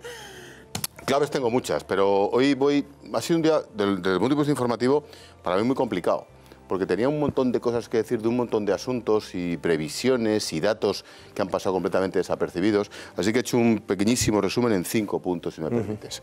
1. Lo de las tarjetas Black, la sentencia contra los 60 y tantos, no solo Rato, nos quedamos con Rato porque es el de los jefes, el que está vivo, y los 4 años y medio, ¿no? Pero me producía una derivada. ¿Por qué las tarjetas Black me parecen, desde el punto de vista popular, de la gente normal y corriente, más significativos o más hirientes que el dinero en Suiza, que el dinero en Andorra o que otro tipo de corruptelas en paraísos fiscales. Porque esto lo entiende todo el mundo. O sea, muy poca gente, ninguno de los que estamos aquí, por supuesto, podremos tener dinero en Suiza, podremos visitar paraísos fiscales, pero todo el mundo tiene tarjeta de crédito. O sea, lo que más le molestaba a mi padre, que en paz descanse, de los asuntos de la política y la corrupción eran las comilonas. Seguramente por el hambre que él había pasado. Con cargo a la piel del contribuyente. Por la miseria de la guerra en Madrid, ¿no? Pero claro, ellos, sí, dinero en Suiza, las evasiones, el guante blanco y tal, decía, bueno, pues yo qué sé cómo serán estos robos, ¿no? Ahora, el trincar con la tarjeta de crédito, el metértelo para acá, a la vez que te están cobrando la hipoteca, eso lo entiende todo el mundo. Por eso esto de las tarjetas me parece tan hiriente desde el punto de vista popular. Es la foto. Es la foto. Del momento. Segundo, el tema catalán y sus milaristas. No soporto que me marquen la agenda los políticos. Y no soporto que me marque la agenda Torra con la bravuconada de ayer. Yo quiero seguir hablando de un montón de cosas, de política española, y no soporto, creo que, lo dije ayer y lo reitero, creo que, hago autocrítica, nos estamos pasando dando importancia a este Mindundi de Torra. Creo que él se cree Churchill y creo que no es Churchill. No, sí, ya la importancia se la están quitando hasta los suyos. Pues eso digo, por lo tanto, tenemos que abordar el tema catalán, faltaría más, tenemos que seguir, pero yo hasta creo que el hartazgo, una de las consecuencias del hartazgo es que creo, y solamente yo el primero, que nos estamos pasando dando la importancia cuando no la merece. Previsión para mañana, importantísimo. Los que saben dicen que esto es mucho mayor que lo de Bankia. El juicio Caixa Cataluña. Empieza mañana. El juicio por aquellos sueldos de Serra Company. El agujero de Caixa Cataluña, probablemente, yo creo que era, según me decía Ana Samboar, esta tarde estábamos comentando, incluso mayor que el de... Claro, es que desde el punto en términos absolutos no. En términos absolutos, el de Bankia eran y tantos millones, podían ser 14 por ahí. Bueno, es casi la mitad ya. Pero en términos relativos, es que era infinitamente más pequeña Caixa Cataluña que Caja Madrid. Narcís Serra, ¿no? Rato Bankia, Narcís Serra, Caixa Cataluña. Que habrá que seguir en este caso por los pedazos sobre sueldo. Me parece oportuno que lo hayas recordado porque mañana lo vamos a seguir, Y unos datos que han pasado completamente desapercibidos, y también hago autocrítica, aunque yo lo he mencionado. Hoy se han cumplido no solo un año del discurso del rey, se han cumplido 5 años de Lampedusa. Del hundimiento de aquel barco con 400 personas que provocó aquella visita del Papa, de la vergüenza que dijo. 5 años de aquel shock, fue un domingo que yo salí pitando para allá, hicimos la mañana al día siguiente desde Sicilia. 5 años. Pero es que el dato, 30 de septiembre, antes de ayer, España ha batido su récord histórico anual en septiembre de llegada de inmigrantes irregulares. Porque 41.594. ¿Y por qué no se habla ahora de eso, Ángel? Bueno, no lo sé, pues perdona, no se habla de eso. No se habla de eso por culpa nuestra. Que el primer trabajo del periodista. Que aparentemente este es un problema resuelto. No, pues no. El primer trabajo del periodista, y hago autocrítica, es seleccionar el tema. Si damos importancia al casi Churchill, resulta que nos estamos olvidando de que hemos batido el récord en la historia de España de llegada de inmigrantes irregulares. El 90 y tantos %. Récord mensual, porque las cifras son mucho menores de las cifras que tuvimos cuando realmente... No. Las cifras el año, anuales, Ángel, ¿verdad, Luis? El año de los cayucos llegaron 400 y pico menos. ¿De verdad? Que todo lo que llevamos de año ahora. No. En el año 2000... Estaba Rubalcaba de ministro. Pero estás comparando septiembre con septiembre. No. El conjunto. Quedan 3 meses y ya hemos batido el récord. Fíjate. Solo de lo que llevamos de año. De verdad que sí, ¿eh? Es que tengo las cifras aquí. Sí, oye, que no. Si lo has mirado. Las tenía aquí. Bueno, me he perdido. En el año de los cayucos a Canarias, con Rubalcaba de ministro, llegaron 400 menos que este año hasta septiembre. Se calcula que van a llegar unos 50.000. El 90 y tantos % por Andalucía. Sí. Es por donde están todos, por las costas de Cádiz y de Almería y Málaga. 5.000 de ellos, 5.000, por las vallas de Ceuta y Melilla. El resto, de manera esporádica, hasta Alicante, Baleares y Canarias. El 90 y tantos % en toda Andalucía, Camachín. O sea, imagínate el problema, ¿no? Pues qué orgullo estar en un país que no los manda a navegar por ahí, ¿sabes? Es que tenemos notables diferencias a nuestro favor. No, claro que sí, somos un gran país. Bueno, Ángel, pues nada, que ha sido un placer como siempre. Oye, por cierto, antes de irte, si queréis comentar algo del tema de Rosa María Mateo, que coincide, por cierto, quería decir que hay coincide en el momento justo en el que ella está en el ojo del huracán, porque hay muchos compañeros que están muy quemados. Antonio, porque se ha producido a una purga. Hay gente que no admite lo de la palabra purga, pero es verdad que se ha descabalgado a decenas de profesionales que probablemente tú tienes derecho a cambiar a un señor que dirige un telediario por otro. Bien, pero hombre, yo creo que esos profesionales se merecían una salida digna y no se le ha dado. Por lo menos eso es lo que es. Y luego, hombre, ya se están denunciando bastantes manipulaciones. El otro día, informe semanal con el reportajito de Pedro Sánchez, sí, pero lo que era no, de una manipulación bastante... No veo, todo es cuestionable. Y yo me pongo en el lugar de los colegas, pero no veo la relación entre eso y el asunto de la sociedad. No, te hablo que se ha producido, digo, que esto que se ha publicado hoy de Rosa María Mateo coincide un momento en que ella está siendo una figura muy criticada. Sí, pero a ver, estábamos señalando diferencias. Primera, Maxim Huerta, pobre, es condenado a... No es condenado. Sí, es condenado. No es condenado. Sí, es condenado. Él tiene una condena por defraudar. Él acude a los tribunales para intentar salvar la sanción de Hacienda. Nadie no es culpable porque Hacienda no va contra él. Bien. Es que... él no solamente... Pero no le hacen una paralela. No es que a nosotros nos salen... Es que ese matiz es importante. No, él es condenado, no sé si es la palabra, creo que sí lo es. No lo es. Pero bueno, por si no lo fuera, me reservo. Pero él es perseguido por Hacienda diciéndole... Por un cambio de criterio. Perdón, no solamente tiene usted que devolver lo que no ha pagado, o sea, no es una paralela, digamos, ¿no? Le hago yo la declaración y me sale un poquito más. No, es, perdone, usted tiene que pagar y además tiene que pagar una multa, digamos, ¿vale? O sea, por aclarar. Uno. Y dos, el caso del ministro Duque es la compra de 2 pisos y tal. Pero hay una grandísima diferencia. Pero no lo dejes ahí. Perdón, Pero Sandra. Es que no lo dejes ahí. No es la compra de 2 pisos. No. Él ya ha hablado de errores que hay que subsanar. Es que no es la compra de 2 pisos. Hay una cosa más. Déjame ir al tercer punto. Pero si vas al detalle con Maxim, vete al detalle con Duque. La clave no es tanto eso como que haya faltado la verdad. Eso ha pasado con tu Eso además. Lo que pasa con tu diario es que está intentando sugerir, y aquí de algún modo lo estamos intentando hacer también, como que Rosa María Mateo es comparable a 2 ministros del gobierno de Sánchez. Con lo cual estamos sugiriendo que Rosa María Mateo es una señora del PSOE y que es del gobierno. Y yo voy a decir lo que dijo ella el otro día, lo dijo a los 4 vientos. No soy del PSOE, no soy del PP, no soy de Podemos, no soy de nadie. Lo dijo bien claro. Rosa María Mateo es administradora de Televisión Española mientras, y esperemos que no se retrase, esta es la mala noticia, es que parece que se va a retrasar. Bueno, no, pero quiero dejarlo claro, esta señora no es ministra. Yo estoy en el comité. Yo no voy a cuestionar su declaración. No está sometida y hasta la voy a creer, Luis. Pero es evidente que no se ha actuado correctamente. Estamos hablando de una sociedad que desde el punto de vista del tratamiento de los profesionales, de que ella y que esos profesionales se les ha insultado. Porque tú no puedes, y se les ha hace 30 años. Y tú puedes hacer los cambios pero la forma en que se ha hecho, bueno, pero eso es otro tema, Antonio. Bueno, pero es que ella es la responsable última. Pero lo discutimos aparte. Y el listón lo puso Pedro Sánchez. Exactamente. Y el listón lo puso y luego, desde el punto de vista de la manipulación, hombre, que antes se manipulara todo, según los que ahora están mandando y dirigiendo los telediarios, y ahora ya parezca que no pasa nada. Bueno, pues ahora ya han surgido también denuncias de manipulación. Poner en la picota a esta señora porque tiene una sociedad en la que ni siquiera hemos sabido... Lo único que sabemos es que efectivamente, por la información digo, tenía un piso a nombre de la sociedad, luego cambió el objeto. Suponemos que para facturar gastos... Un matiz solo. Me cuentan y me dicen que en el año 2011 sí ella hizo campaña a favor de Rubalcaba. Probablemente no sea del PSOE, pero que apoyó a Rubalcaba. Hombre, Rubalcaba no ha sido el defensor más radical de Pedro Sánchez. Pero es importante saberlo. A ver, Ignacio. Pero no ser del PSOE puntúa. Quiero decir, si no eres militante, no te aplican en el Partido Socialista el mismo rasero que los que sí lo son. Así lo dijo el otro día. Así lo dijo el otro día.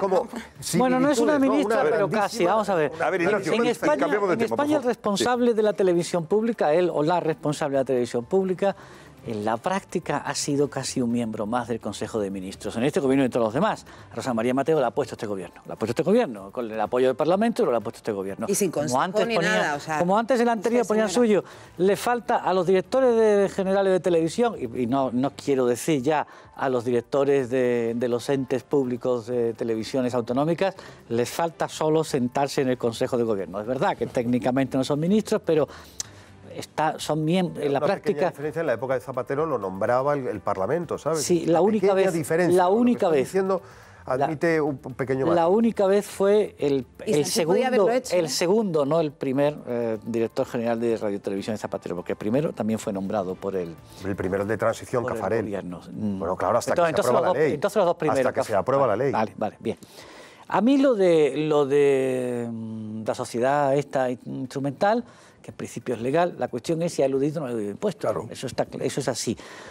Por lo visto esto se puede. Por lo visto esto se puede. Esto se puede hacer. Pero yo tampoco entiendo si se puede hacer. Depende del montón de años ya no. No, pero están los 3 o 4 últimos años sí.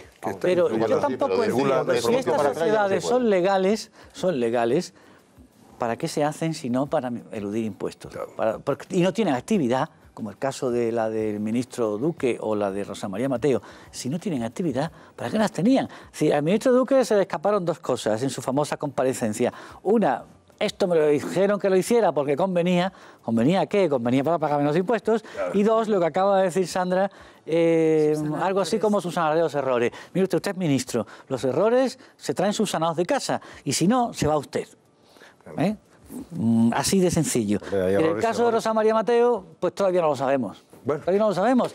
Pero yo insisto, la pregunta es, ¿estas cosas para qué se hacen si no tienen actividad y no es para pagar menos impuestos? Y conste que a mí me parece que todo ciudadano tiene no solo el derecho, sino casi la obligación de pagar los menos impuestos posibles, dentro de la legalidad. Es que ahora, lo que no se pueden producir es agravios comparativos, porque a montones de compañeros nuestros y de periodistas, escritores, médicos, arquitectos y profesionales liberales se les han hecho inspecciones por tener sociedades instrumentales y se les ha obligado a pagar con recargos, con 4 años de retroactividad y multas. No, profesionales, son instrumentales. Son profesionales. Por haber facturado por sociedades en lugar de por IRPF. Exactamente. Y a un ministro se le hizo dimitir por ello. Sí, el caso de Masín Huerta es el caso de muchos colegas. No solo dato en la información de hoy de OK Diario que diga que esto fue así en el caso de Rosa María Mateo. Podría haber... Bueno, ya. Claro, vamos a dejarlo ahí. A ver las próximas horas. ¿Qué publican más los compañeros de OK Diario? Gracias, Ángel Expósito. Hasta mañana. Hasta mañana. El jueves. Ahí no tenemos más citas.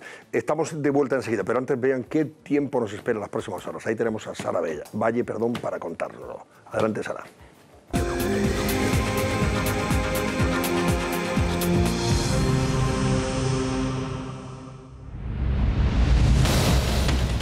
Preocupante informe del FMI. El crecimiento económico se detiene. El sistema de pensiones en riesgo. ¿Tenemos asegurada la jubilación?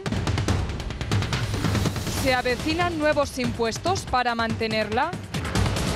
Resolvemos todas las dudas esta noche. Bueno, vamos a ver, enseguida vamos a hablar de ese informe del Fondo Monetario Internacional.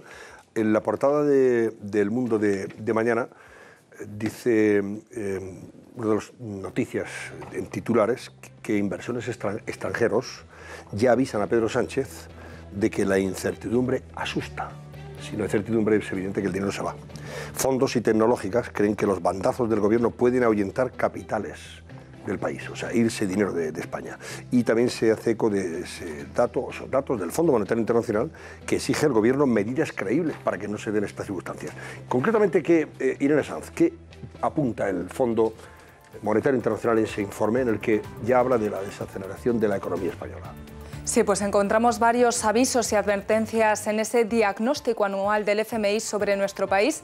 Por ejemplo, sobre el crecimiento del PIB. El FMI lo pone en 2,7%, rebaja 1/10 su previsión y para 2019 prevé que será del 2,2%. Para hacer frente a esto, atención a las propuestas. Por un lado, contención presupuestaria. Ya que el gobierno de Pedro Sánchez quiere subir los impuestos, las previsiones tienen que ser prudentes según el informe. Y como todavía no están aprobados los presupuestos, el FMI recomienda un paquete de medidas creíbles. Eso es lo que dicen en su informe. También mantener la reforma laboral para seguir creando empleo. Subir el salario mínimo dicen que está muy bien, pero claro, que tiene que estar vinculado a la productividad. Sobre reducir la deuda y el déficit, el fondo insta a España a aplicar medidas estructurales de política fiscal para conseguirlo. El FMI es especialmente duro con las advertencias sobre las pensiones. En concreto, sobre subir las pensiones de acuerdo al IPC. Para compensar la propuesta del Pacto de Toledo, hay que aumentar la cotización mínima de los impuestos, también subir los impuestos a las rentas más altas y, atención, retrasar la edad de jubilación. Sobre las pensiones han hablado la ministra de Economía y la de Trabajo.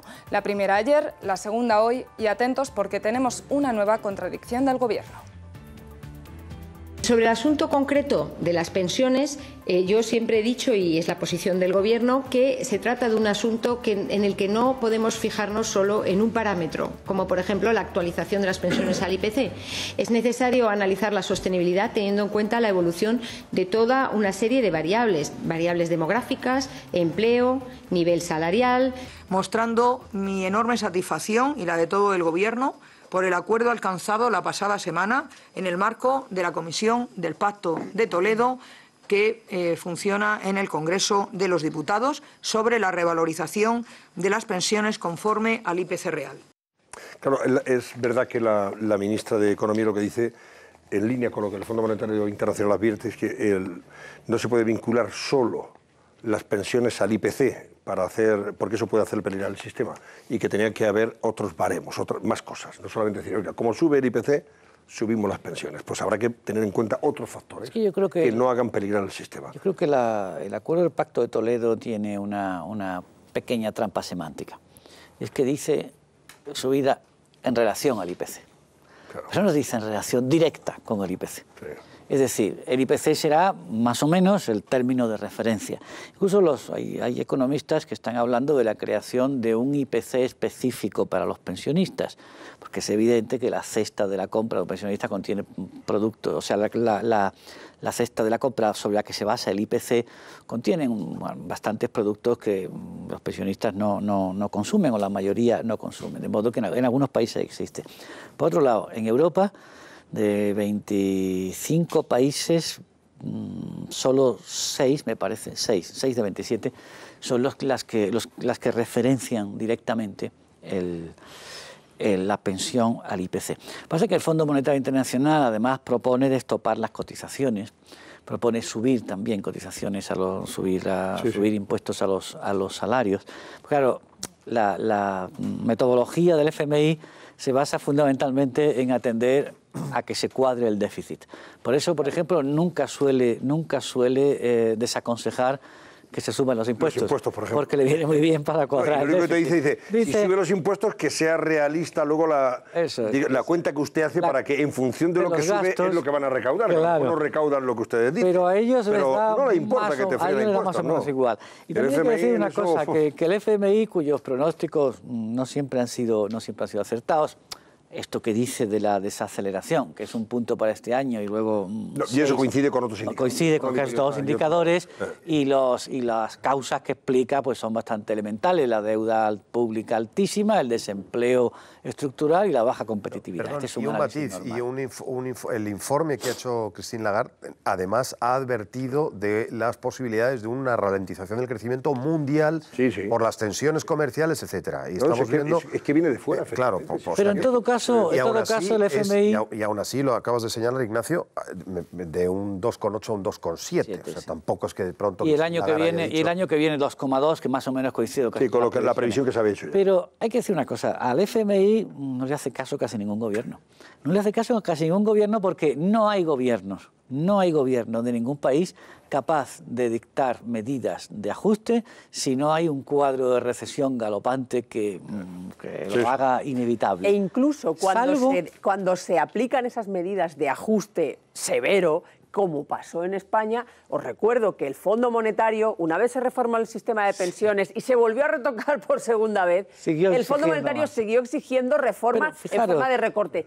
Y cuando se aplicó la reforma laboral, siguió diciendo que era tibia y que había que profundizar más y flexibilizar y hacer más recortes. Pero fijaros, el único país que le hizo caso, ya más no hago. El único país que le hizo caso al FMI para hacer un plan de ajuste progresivo años antes de la recesión, es decir, en plena época de prosperidad, fue Alemania, bajo la administración socialdemócrata, por cierto, del canciller Schröder.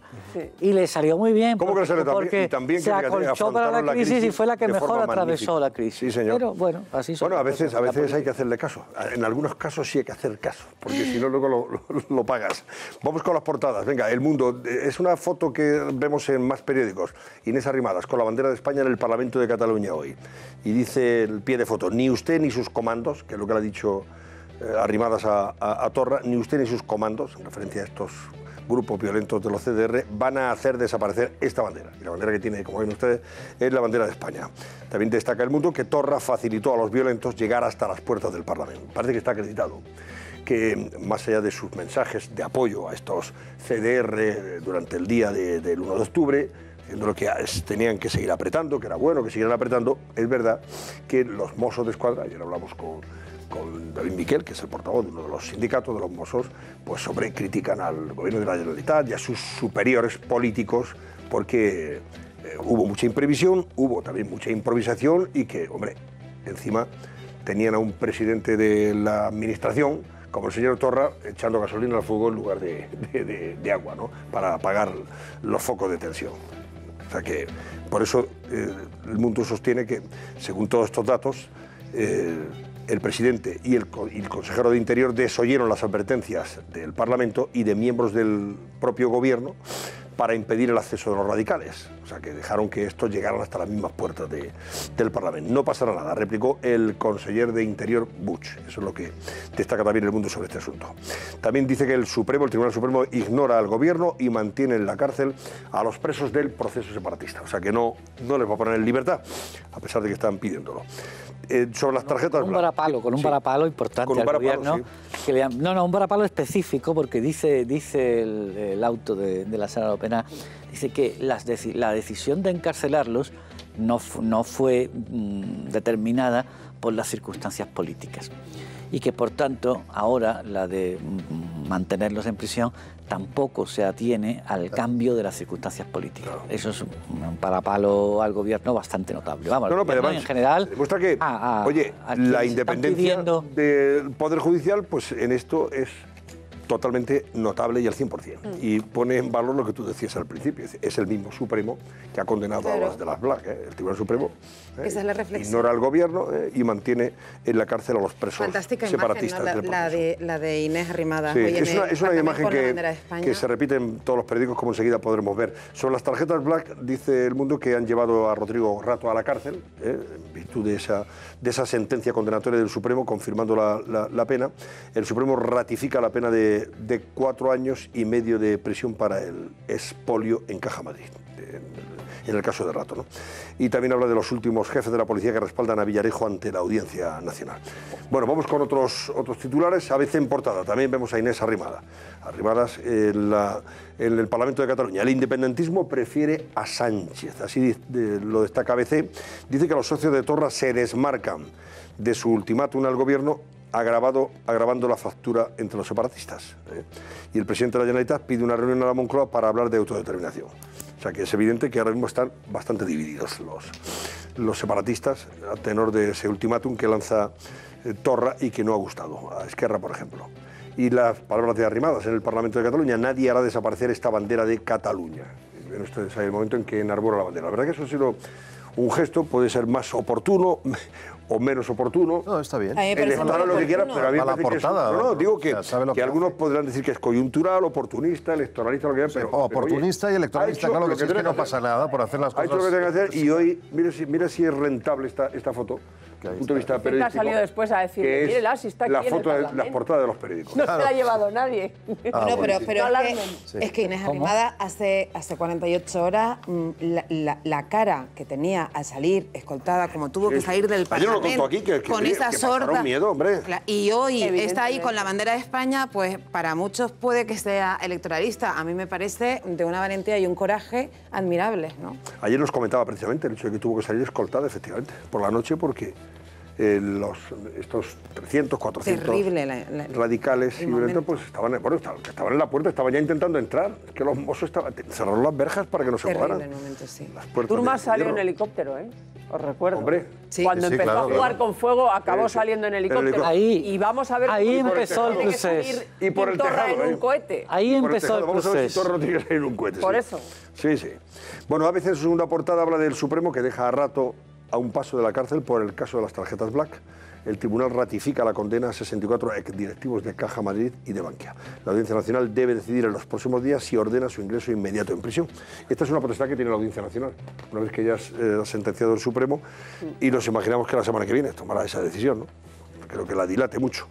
También habla del Fondo Monetario Internacional, que alerta de que vincular las pensiones con el IPC puede hacer peligrar el sistema, y preocupación entre los fabricantes por la obligación de reducir un 40% las emisiones de los gases de los motores de los coches en el año 2030. O sea que, por cierto, hasta el fisco de Estados Unidos está también de moda ahora mismo. Está investigando si Trump eludió pagar impuestos por su herencia. No me lo puedo Esto creer. llega a Estados Unidos.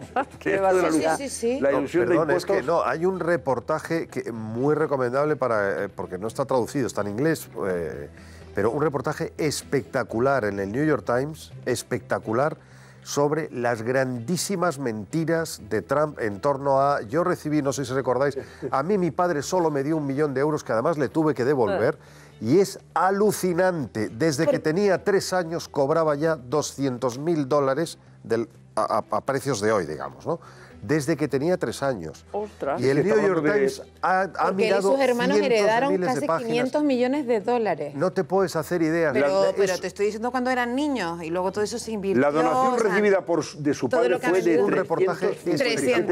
357 millones de dólares. ¿Con qué edad? ¿Dice qué edad tenía? No dice... Porque era un niño, o sea, era muy joven. Eludió en es su día un pagar reportaje una cantidad de una calidad. Claro, hicieron ahí unas maniobras para no pagar impuestos y a raíz de ahí... Y él siempre ha vendido que se ha hecho a sí mismo, que viene de la nada, el sueño americano. Que él recibió 1 millón y lo devolvió después. Correcto. Bueno, este cuadro que ven ustedes ahí en la portada de ABC, que también se ocupa de otros periódicos del caso, ese es de un Tiziano, es un crucificado de Tiziano, el Cristo crucificado, y habla de que este cuadro, pintado por Tiziano, se daña al desplomarse en el Escorial, tiene una rotura de 90 centímetros en la parte inferior del cuadro.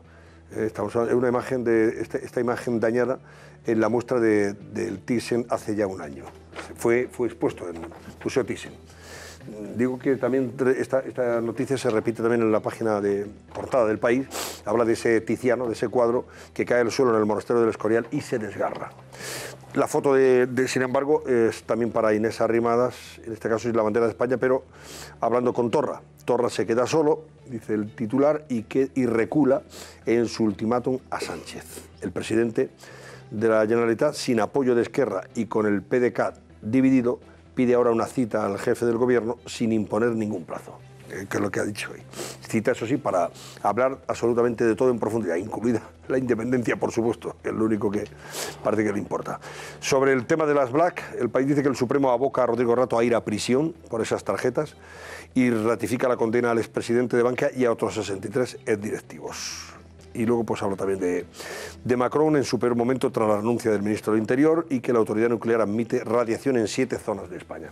Son titulares de la portada del País. Voy con La Razón, que sí repite esa foto de Arrimadas con la bandera de España en el Parlamento de Cataluña. El País es la única que no. El País es el único medio que no la saca, efectivamente. No, tampoco La Vanguardia. Esa no la esperábamos. No, bueno, hablo de... La Vanguardia no la esperábamos de y tampoco el periódico de Cataluña. Pero la saca refiriéndose a Torra, haciéndole un gesto así... En el País, sí, es un... Y el otro humillando, sí, un poquito, sí. Bueno, dice La Razón que Sánchez rompe el diálogo de Estado con el Partido Popular y con Ciudadanos. Rivera ni siquiera ha sido citado en Moncloa a la reunión protocolaria de líderes y prescinde de la vía discreta para temas como Cataluña, que respetaron Rajoy y Zapatero. O sea, da por hecho La Razón que ahora se ha roto la baraja con el PP y Ciudadanos para hablar de Cataluña, entonces. Claro. Yo no sé si... Hombre, entiendo yo que con los socios que tiene, poca conversación puede tener con el Partido Popular y con Yo creo que Ciudadanos, ¿no? la moción de censura y sus secuelas prácticamente han quebrado el bloque constitucional que había configurado antes, porque es evidente que una alianza más o menos conflictiva con los nacionalistas, pues la unidad de esa tripleta constitucionalista se ha roto, y eso es así. Ahora, si mantienen ya una línea de diálogo o no, pues esto... Bueno, destaca también... Hace bien poco sí ha mantenido una línea de diálogo. Diálogo quiere decir... Pero hablas de este PP... Pero habla con Casado. Hablo de Pablo Casado diciendo... esto ya le pasó al gobierno de Rajoy, más o menos, que fue el mensaje que trasladó, y yo ya no me los creo. Pero si tú estás convencido, presidente, tú sabrás, no son de fiar. O sea, que diálogo hay, aunque tengan visiones diferentes. Diálogo hay hasta con Puigdemont. Hasta hace muy poco. Diálogo hay hasta con Puigdemont, no oficial, evidentemente. No, con Rivera después del episodio... No, pero es que además Rivera lo ha dicho, que no... No hay. Bueno, destaca también la razón en su portada que el Parlamento de Cataluña va a votar hoy, jueves, reprobar a Felipe VI y pedir que sea abolida la monarquía. Por pedir pueden pedir la luna, tampoco pasa nada, si está, es gratis, ¿no? Por ese discurso del 3 de octubre del año pasado, y que hay constitucionalistas que avalan que se pueda prohibir los partidos que incitan la violencia, por aquello que sugirió Casado. Ya tienen ellos abolida de facto la monarquía con una declaración de independencia que no han retirado. La declaración de independencia no ha sido revocada. Luego, ¿qué más les dará a ellos cómo se organiza España? Sí, formalmente ya se han declarado independientes. Por cierto, Toni Bolaño, compañero que escribe en La Razón, destaca unas palabras del propio Torra en las que ha dicho: voy a por todas, si fracaso me voy al exilio. O sea que esa es una posibilidad que comentan algunos que conocen a Torra y que yo no descartaría en modo Claro, se va a hacer un Puigdemont, entonces. Que Torra en un momento dado tire el carro por las piedras y salga corriendo. ¿Pero por qué habría de salir corriendo él si no tiene motivos para esconderse de nada? No, que tire el carro, que intente hacer lo de Puigdemont. Después de la sentencia, de nuevo y sale corriendo. Después de la sentencia. Cuando dice que va por todas es porque va Ya sabéis lo que quiero decir con lo de después de la sentencia. Que intente abrir las cárceles, vamos, entre otras cosas, ¿no? Para que lo sepamos. No. Y a continuación se tiene que ir porque si no el que ingresa en la cárcel es él. Claro. Oye, voy a aprovechar este mensaje de 20 segundos o 30 segundos y así toso a modo, que me entra un picón de la garganta. ¿Les parece bien? Bueno, pues disculpe, venga, vamos con esa pausa brevísima. Y volvemos.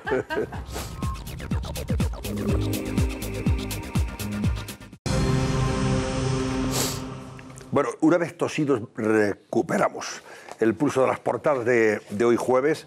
Dice también La Razón que Rodrigo Rato y 14 condenados por las tarjetas Black están a un paso de esa prisión porque el Supremo ha ratificado la condena de 4 años y medio de cárcel para el que fue presidente de Bankia y es ministro de Hacienda. Y sobre el asunto del Fondo Monetario Internacional, que hemos comentado antes, habla de una rebaja del crecimiento de la economía española y que advierte el fondo o alerta a España de los riesgos de ligar las pensiones, la subida de las pensiones, al IPC. También se hace eco, por cierto, La Razón del Sínodo de los Obispos en Roma. En el Vaticano, el Papa pide hablar a los jóvenes sin reglas preestablecidas, es lo que destaca. Voy con La Vanguardia, los periódicos catalanes. Venga, La Vanguardia. Sánchez sopesa adelantar las elecciones a este año. Amigo mío, este es un factor nuevo que no conocíamos. Según La Vanguardia, el presidente del gobierno está sopesando adelantar las elecciones a este año. Este año acaba dentro de 3 meses. Un periódico como La Vanguardia lo lleva portada y tal. Es que este año es... Eso le va a hacer a Susana Díaz una gracia extraordinaria. Octubre, noviembre y diciembre. No, esta es una noticia que habrá que seguir hoy con especial atención y detenimiento, ¿no? Sí, porque a la porra. Susana Díaz no quiere, bajo ningún concepto, que le hagan coincidir con sus elecciones ni que queden muy cerca, porque el debate catalán en Andalucía...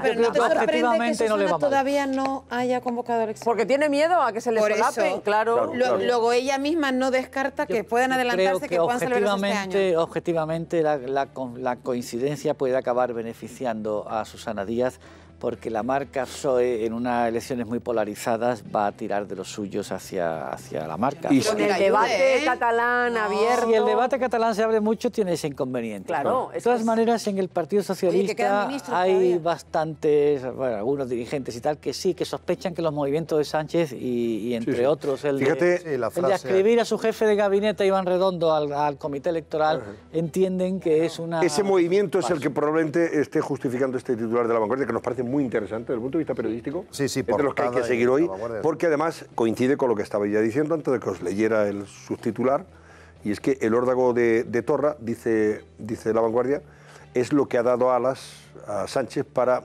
ir a una coincidencia de elecciones generales y andaluzas en este trimestre que estamos viviendo, que sería probablemente... Diciembre. 25 de noviembre o 16 de diciembre. 25 de noviembre o 16 de diciembre. El presidente preferiría llegar a final del 2019, pero se atisba que eso está muy complicado. La otra opción estudiada es mayo junto a europeas y municipales. En cualquier caso, aquí abre una perspectiva electoral. También es verdad que tendrá que sopesar si las encuestas, elecciones ahora a finales de este año y no esperarse a mayo del que viene o a octubre si el tema con ironía, un par perjudica. de encuestas más del CIS y lo tiene perfecto. Eso sí. Si la encuesta se la hace Tezanos, es probable que entonces diga, podemos esperar un año más. Si el presidente se creyera... es para convocar elecciones a los 2 minutos. Bueno, si la hace... Digo, realmente se la creyeran... que espere un poco un par de encuestas. Si la creyeran ya estábamos en campaña. Si son creíbles, por eso digo que si la encuesta se la hace Tezanos y él cree las que la hace Tezanos, pues puede convocar mañana mismo. Sí, el problema de lo que ha pasado con Tezanos es tan lamentable. A mí me parece, desde el punto de vista técnico, me parece tan lamentable y voy a explicar rapidísimamente por qué. Porque es verdad que no han hecho cocina, pero sin embargo la hacen llamándolo estimación. Es decir, una cosa, de verdad, desde el punto de vista técnico es cómo se puede... Haciendo una multiplicación, decir las una cosas regla tan de 3. torpemente. Es decir, lo que quiero es quitar la cocina, que no haya cocina. Pues entonces no lo llames estimación, deja los datos en bruto y que cada uno haga la cocina que quiera. Efectivamente. Qué mal lo han hecho desde el punto de vista de la comunicación, qué horror. Mira, hay otro titular muy interesante de La Vanguardia que también pone en valor, desde luego, la información que hoy se ha seguido, y es que esa carta de Torres remitida a la Moncloa, invitándole a dialogar en profundidad, sobre todo de la independencia, ha eludido hablar del ultimátum que ayer le dio, ¿no? Sí. Pero, sin embargo, el presidente ha insistido en un tuit, o sea, en Twitter, en dar de plazo hasta noviembre para fijar el referéndum, para que fije el referéndum Sánchez y le permita votar la independencia. Es que tiene narices. O sea que, a pesar de que lo elude, él en su cuenta de Twitter insiste en la cosa, ¿eh? Ya, pero los suyos luego hacen una propuesta de resolución en la que dicen ni plazo, ni condiciones, ni nada. Bueno, pues a lo mejor eso explica lo que cuenta Tony Bolaño, que dice, voy a por todas, si fracaso me largo con Pucci a Bruselas, a Waterloo. Es su maestro. Por eso. Esperamos. O sea que este puede ir a por todas y dice, esto me dejan solo, pues ya me voy yo, ya me exilio donde sea. Bueno, también habla de Rato que ingresará en prisión tras confirmar el Supremo la condena por las tarjetas Black, y la foto es la de Messi, para La Vanguardia, porque ha marcado la merece, por cierto. La sí, ha ganado el Barça al Tottenham por 4-2 concretamente. También ha ganado el Atlético de Madrid. Por 3-1. 3-1, sí. Al Brujas. El único que nos gana es el Madrid, que está para los zorros. Estamos en la línea... Y nosotros sufriendo mucho. Claro. Porque no nos da una alegría desde hace ya 2 semanas o 3. Bueno, el periódico de Barcelona también habla de Torra, que da marcha atrás, vaivenes de la Generalitat en el conflicto catalán, el ultimátum del presidente a Sánchez se esfuma por falta de apoyo de Esquerra y del PDeCAT, el jefe del gobierno omite su amenaza en una carta en la que pide cita al presidente del gobierno, y que el Supremo rechaza que el diálogo permita liberar a los presos, ya lo hemos comentado, que Rato está a un paso de ir a la prisión, de ingresar en prisión, y el Fondo Monetario Internacional pide más presión fiscal para pagar el alza de las pensiones. Pues estos son los titulares de los diarios de información general que les invitamos a que lean ustedes con especial atención y detenimiento. De los diarios económicos, le leo la portada, por ejemplo, del Economista.es, dice que la sociedad de la jefa de Radio y Televisión Española no paga impuestos de 2003, es la información que ha publicado OK Diario y de la que se hace eco el Economista también. La patrimonial tiene un piso, apenas registra ingresos y suma pérdidas continuadas. Se refiere a Rosa María Mateo. Y es la misma información que ha publicado luego hoy OK Diario, ¿no? Y que el presidente de Madrid ocultó a la Fiscalía un informe clave de Lezo, un escrito avalaba la compra de Misao, que Dimas Jimeno ignora su pacto, competirá con el Corte Inglés, y el Fondo Monetario Internacional avala el déficit del 1,8%, pero pide que siga la reforma laboral. Y 5 días Rato a un paso de ir a la cárcel por las tarjetas Black. Bueno, pues esto es lo que le invitamos a que vean. Hacemos la última pausa y volvemos para cerrar nuestro barómetro y recordarles que va a ser hoy noticia. Venga, hasta ahora.